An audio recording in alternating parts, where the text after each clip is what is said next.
你想说什么？你想看什么？你家在哪儿？你家远不远？大家好សួស្តីអ្នកទាំងអស់គ្នាថ្ងៃនេះផងដែរខ្ញុំលើកយកមេរៀនភាសាចិនមកចែកម្លែកដល់អ្នកទាំងអស់គ្នាបន្តទៀតអញ្ចឹងថ្ងៃនេះយើងរៀនអំពីប្រយោគសួរសំណួរអញ្ចឹងពាក្យដំបូងនេះយើងអានថា你想什么你想什么អញ្ចឹងយើងបកប្រែថា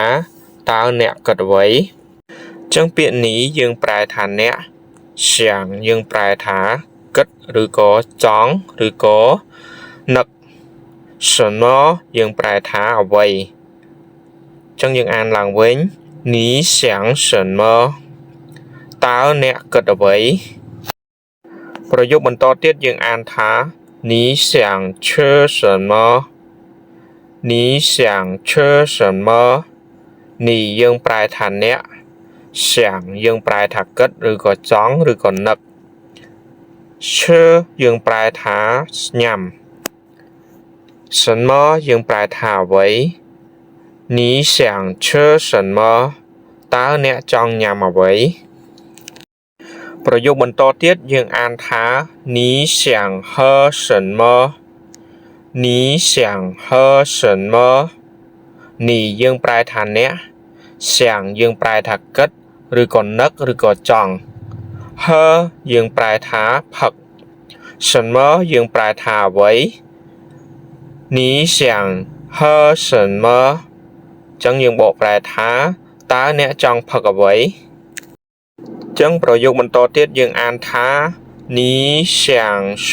什么你想说什么你យើងប្រែថាអ្នក想យើងប្រែថាគិតឬក៏ចង់ឬក៏នឹក说យើងប្រែថានិយាយ什么យើងប្រែថាអ្វី你想说什么ចឹងយើងបកប្រែថាតើអ្នកចង់និយាយអ្វីតើអ្នកចង់និយាយអ្វី你想说什么ប្រយោគបន្តទៀតយើងអានថា你想看什么你想看什么你យើងប្រែថាអ្នក想យើងប្រែថាគិតចង់ឬក៏នឹកអញ្ចឹងយើងអាចបកបាន3ខានយើងប្រែថាមើល什么យើងប្រែថាអ្វី你想看什么តើអ្នកចង់មើលអ្វី你想看什么តើអ្នកចង់មើលអ្វីប្រយោគបន្តទៀតយើងអានថា你吃饭了吗你吃饭了吗你យើងប្រែថាអ្នកឈើយើងប្រែថាញ៉ាំហ្វានយើងប្រែថាបាយ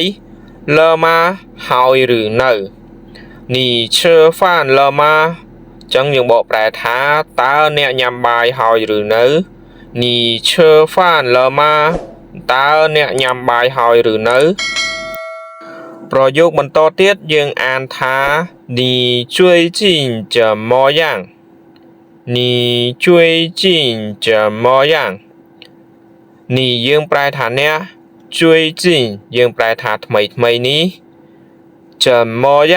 យ៉ាងម៉េចដែរ你最近怎么样តើថ្មីនេះអ្នកយ៉ាងម៉េចដែរ你最近怎么样តើថ្មីនេះអ្នកយ៉ាងម៉េចដែរប្រយោគបន្តទៀតយើងអានថា你叫什么名字你叫什么名字你យើងប្រែថាអ្នក叫យើងប្រែថាហៅ什么យើងប្រែថាអ្វី名字យើងប្រែថាឈ្មោះ你叫什么名字តើអ្នកឈ្មោះអ្វី你叫什么名字តើអ្នកឈ្មោះអ្វីប្រយោគបន្តទៀតយើងអានថា你家在哪儿你家在哪儿你យើងប្រែថាអ្នកជាយើងប្រែថាផ្ទះចាយយើងប្រែថាកំពុងឬក៏នៅណាយើងប្រែថាឯណា你家在哪儿ตาផ្ទះរបស់អ្នកនៅឯណា你家在哪儿តើផ្ទះអ្នកនៅឯណាចឹងប្រយោគចុងក្រោយយើងអានថា你家远不远你家远不远นี่យើងប្រែថាអ្នកជាយើងប្រែថាផ្ទះ远ឆ្ងាយ不远មិនឆ្ងាយ你家远不远យើងបកប្រែថាតើផ្ទះអ្នកឆ្ងាយទេ你家远不远តើផ្ទះអ្នកឆ្ងាយទេចឹងយើងមកអានប្រយោគយើងសារឡើងវិញ你想什么តើអ្នកគិតអ្វី你想什么តើអ្នកគិតអ្វី你想吃什么តើអ្នកចង់ញ៉ាំអ្វី你想吃什么តើអ្នកចង់ញ៉ាំអ្វី你想喝什么你想喝什么តើអ្នកចង់ផឹកអ្វី你想说什么